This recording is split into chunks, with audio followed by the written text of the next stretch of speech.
हम जब भी अपने जीवन में परेशान और दुखी होते हैं तो कहीं ना कहीं हम सोचते हैं कि हमें कोई तो ऐसा मार्ग दिखा दे कि मैं अपने जीवन में बहुत आगे निकल जाऊं, अपने फैमिली को खुश रखूं। लेकिन ऐसा नहीं होता है। किसी के दिए हुए विचार वो आपके कैसे हो सकते हैं? आप तो उन्हें सुन सकते हो, लेकिन आप उन विचारों पे चल नहीं सकते, क्योंकि वो विचार आपके है ही नहीं। वो आपके अंदर से विचार उठते ही नहीं। जब तक आपके अंदर से जो विचार उठेगा आप उस मार्ग पे चल पाओगे। किसी और के राह पे चलाए हुए मार्ग पे आप नहीं चल पाओगे। आप बार बार सुनोगे उसकी बातें, आपको अच्छी लगेगी, लेकिन आप अंदर से 1-2 दिन तक अच्छे से आप काम करोगे, फिर आप अपने वापस उसी लाइफ में चले जाओगे, क्योंकि वो चीज़ आपकी नहीं है। जैसे कि हमारा जो घर रहता है, हम अपने घर में बिना सोचे समझे घुस जाते हैं। हमें किसी की आवाज़ और किसी की कोई बात सुनने की जरूरत नहीं है। अगर हमें किसी दूसरे के घर में घुसना हो तो हमें बहुत सोच विचार करनी पड़ती है और उसकी मान्यता लेके ही दूसरे के घर में घुसते हैं। सेम ऐसे ही हम किसी दूसरे के विचार पे चलते हैं तो हम उस पे कुछ दूरी तक नहीं चल पाते और हम रुक जाते हैं बीच में जाके, क्योंकि वो हमारे विचार नहीं होते। इसीलिए हमें शांत स्वभाव से हमारे अंदर देखना चाहिए और हमें ये देखना चाहिए कि हमारे अंदर क्या चल रहा है। ये आपको तभी दिखेगा जब तक आप सोशल मीडिया और नेटवर्क से अलग नहीं होंगे और अपने आप में आप अलग अकेले रहोगे। तभी आपको क्लियर दिखाई देगा कि हमारे भीतर क्या चल रहा है और हमें क्या करना चाहिए लाइफ में। कौन सी चीज़ सही है, कौन सी चीज़ गलत है, ये किसी के बताए हुए मार्ग पे उससे बोल देने से चीज़ सही नहीं हो जाती, बहुत बड़े विद्वानी ही क्यों ना हो, क्योंकि वो अपने बेस पे कह रहा है और वो अपने दिमाग से कह रहा है। जबकि आपकी जो दिमाग है, आपकी कैपेसिटी है, उस मार्ग में कुछ अलग है। तो आप अपने अंदर देखिए कि हम रात से दिन तक, दिन से मॉर्निंग तक क्या कर रहे हैं, हमारे विचार क्या बोलते हैं, हमारे किस मन में कौन सी चीज़ें अच्छी लगती हैं। आपको सुबह सुबह उठ जाना चाहिए, 4 से करीब 5 बजे से पहले उठ जाना चाहिए, क्योंकि यह ब्रह्म मुहूर्त होता है। ब्रह्म मुहूर्त का मतलब होता है कि भगवान लोग इसी मुहूर्त में उठ जाते हैं। सूर्य उदय होने से पहले ही अपने आप को जगा लेता है, जो वह अपने जिंदगी में कुछ नया विचार, नई धारणा को और आज की दुनिया में कुछ नया करने के लिए चल देता है। और जो व्यक्ति सोया रहता है वो सोया ही रहता है। उसे जैसे कल उसकी दुनिया थी वैसे ही आज उसकी दुनिया है।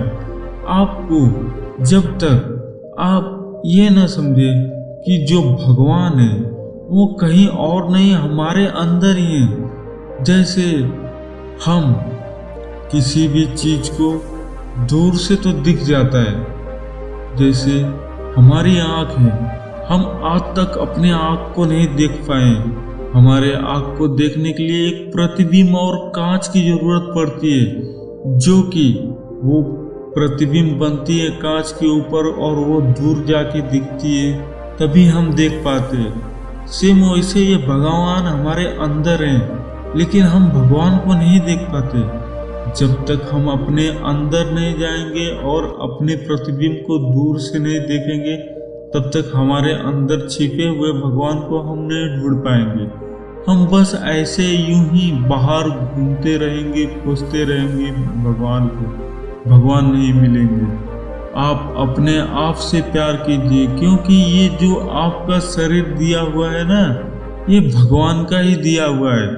तो जो चीज जीवित है, जो चीज आपसे कुछ अच्छा करवाने के लिए इस दुनिया में आई है, आप उसे यूज करें, ना कि किसी ऐसे बंधन में बन जाए जो आपसे कुछ करवाने के लिए बना ही नहीं है। आप प्रेम के मार्ग पे चले। प्रेम के मार्ग ऐसा मार्ग है कि घृणा करने वाला व्यक्ति भी सोचता है हमें कोई ऐसा प्रेम करे कि मैं इस घृणा वाले जिंदगी से दूर हो पाऊं। क्योंकि दोस्तों, जब हम किसी भी चीज को अपने आप में जो भी चीज करते हैं, जैसे हम कोई भी चीज रेगुलर कर रहे हैं, हमारा उससे मन उब जाता है, वैसे घृणा करने वाला व्यक्ति का मन अंदर से खोखला हो जाता है। वो सोचता है हमें कोई प्यार करे, हमें कोई प्यार के मार्ग पे लेके जाए। सेम वैसे ही हम सोचते हैं कि सामने वाला व्यक्ति तो बहुत ही बेकार है, बहुत ही गलत है, लेकिन ऐसा नहीं है। उसे अंदर से कुछ और चाहिए रहता है, बाहर के मुखौटे पे वो कुछ और लगा के घूमता है। तो दोस्तों, आपकी जिंदगी बदलने के लिए कोई ऊपर से नहीं आने वाला, कोई कहीं से नहीं आने वाला, कोई मार्ग नहीं दिखाएगा। आपको अपनी मार्ग स्वयं चुनना पड़ेगा। जब भगवान बोलते थे कि जब भी कलयुग में या किसी भी द्योतर युद्ध में जब कोई भी आपदा आएगी, जब कोई भी प्रबल और प्रलय आएगा, तो मैं भगवान का किसी न किसी चीज में अवतार लेके मैं रक्षा करूंगा। तो भगवान सबसे पहले तो मनुष्य का ही अवतार लेते हैं हर जीवन में। जैसे कि राम कृष्ण भगवान, राम भगवान, गौतम बुद्ध भगवान, सब भगवान किसी न किसी युग में हमारे भला करने के लिए आ ही जाते हैं। तो हमें ये मान लेना चाहिए कि भगवान ज़्यादा करके मनुष्य के ही रूप में आते हैं और हमारे ही अंदर ही आते हैं, और हमें ही कुछ अलग मार्ग से उन्हें प्रेरित करके अपने आप की अपने जीवन को शैली को बदलना पड़ेगा और अपने लाइफ को चेंज करना पड़ेगा। हम अपने काम वासना में इतने मग्न हो जाते हैं कि हमारी जो मन है और काम करने की शक्ति है वो छीड़ हो जाती है।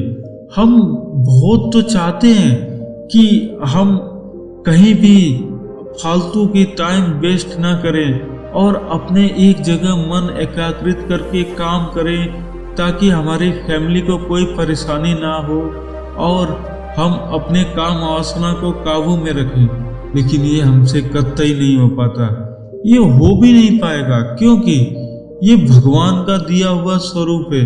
हम इस काम वासना से लड़ते हैं, इसीलिए हम इसे रोक नहीं पाते। जिस दिन काम वासना को आपने परिवर्तन करना सीख लिया, आप उसी दिन मोक्ष को प्राप्ति होगे। आप उसी दिन अपने जीवन में एक नई तरंग का, एक नई दिशा का उपयोग कर पाओगे। जैसे ही आपका काम वासना का मन अंदर से जागता है, आप उस समय ऐसे काम को यूज करें जो काम आज तक अपने लाइफ में नहीं किया है आपने। आपको जो भी लगे कि यह काम हमारे लिए अच्छा हो सकता है, तो मैं इस काम वासना से मन हटा के इसमें मन लगाता हूँ। ऐसे धीरे धीरे करते करते एक दिन आपका मन उस जगह से हट जाएगा काम वासना से, और आपकी लाइफ एक नए मार्ग पे चलने लगेगी, जिस मार्ग से आप अपना भला नहीं बल्कि आपके रेडिएशन में आने वाले जितने भी शख्स हैं, आपसे सभी लोग प्रेरित होंगे और सोचेंगे कि यह व्यक्ति जब बदल सकता है तो मैं क्यों नहीं बदल सकता। तब वह अपने आप में एक अलग ही प्रकार का दीप प्रज्वलित करता है, जिसे गौतम बुद्ध भगवान ने कहा है, दीपो भव अपदीपो भव, अपने दिए खुद बनो। न कि किसी के मार्ग पे चलने से आपकी भलाई होगी। आप जब तक अपने मार्ग पे न चलते हो, आप अपने रास्ते खुद चुने। यदि दोस्तों ये आपको कहानी पसंद आई हो तो इस चैनल को सब्सक्राइब करें और शेयर करें, ताकि उनकी भी लाइफ बेटर हो पाए, जो इस परेशानियों से लड़ रहे हैं और अपने जीवन में कुछ नया करना चाहते हैं और कुछ अलग करना चाहते हैं।